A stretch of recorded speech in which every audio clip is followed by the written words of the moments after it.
Hello everyone, কেমন আছো তোমরা সবাই? আশা করছি তোমরা খুব ভালোই আছো। আর তোমাদের আশীর্বাদে আমিও খুব ভালো আছি। তাই প্রতিদিনের মতন চলে আসলাম আবারও একটা নতুন ভ্লগ নিয়ে। তো যেহেতু শীতের সকাল, তাই আর একটুও দেরি করলাম না।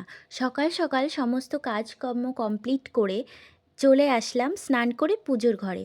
আর পুজোটা প্রায় শেষের পথে, তাই ভাবলাম সকাল সকাল তো সমস্ত কাজ হয়েই গেছে, তাই বাড়িতে বসে না থেকে চলো একটু বাইরে দিয়ে ঘুরেই আসা যাক। তাই চলে গেলাম বাইরে। আর এত সুন্দর ভিউটা তোমাদের সাথে শেয়ার না করে থাকতেই পারলাম না। আর বাড়িতে চলে আসলাম আবার, এসে একটু ময়দাও মেখে রেখেছি। আর এইদিকে বসিয়েছি একটু ম্যাগিটা একটু ছেলেকে খাওয়াবো, তাই যেহেতু ও সকালবেলা একটু হরলিক্সটা খেতে চাইছে না, তাই জন্য। আর একটু কেটে নিয়েছি আলু আর ফুলকপি আলুটা একটু তরকারি করব, সকাল সকাল লুচি আর তরকারি। আর এইদিকে কেটে নিয়েছি একটু পালং শাক। আর কাটাকুটি শেষে একটু চলে আসলাম ঘরের দিকে।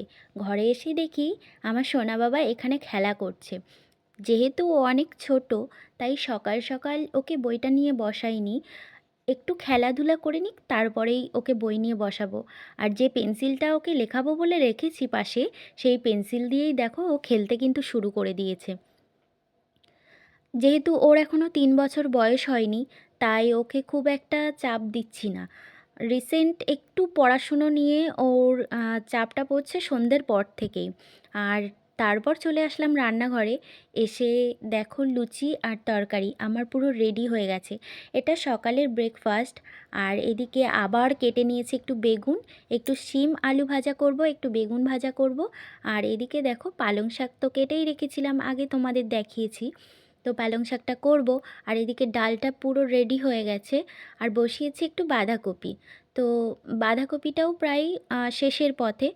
আর আজ একটু ডিম রান্না করব, তাই ডিমগুলোকে সিদ্ধ করে খোলা ছাড়িয়ে ভেজে নিচ্ছি। আর এদিকে তরকারিটাও প্রায় আমার শেষের পথে করে নিয়েছি, তার মাঝেই ঝটপট করে সমস্ত রান্না কমপ্লিট করে নিয়েছি। সেগুলো তোমাদেরকে আমি স্কিপ করেছি, যেমন পালং শাক, বেগুন ভাজা। আর রান্না শেষে ভাবছিলাম কি করা যায়। আর যেহেতু ছেলে খুব ছোট, তাই ওকে নিয়ে চলে গেলাম বাড়িতে বসে না থেকে পাশের একটা ক্লাবে। তো ক্লাবের সামনে অনেক খেলনা রয়েছে, যেটা পার্ক টাইপের করা রয়েছে। তো সেই জন্য ওখানে গেলে ওর ভালোও লাগবে, একটু খেলতেও পারবে, তার জন্য চলে যাওয়া। আর তারপর দুপুরে খাওয়া দাওয়া শেষে একটু রেস্ট নিয়ে সন্ধ্যের দিকে একটু বেরোনোর পালা, তাই বেরিয়ে পড়েছি। তো বেরিয়ে পড়েছি ডিনারের উদ্দেশ্যে। যেহেতু ফ্যামিলি সবার সাথে একটু আনন্দ মজা করতে ভালোই লাগে।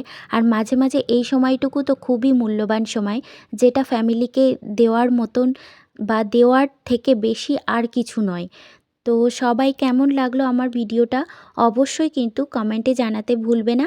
আজ তবে এই পর্যন্তই, টাটা, নেক্সট ভিডিওতে দেখা হচ্ছে।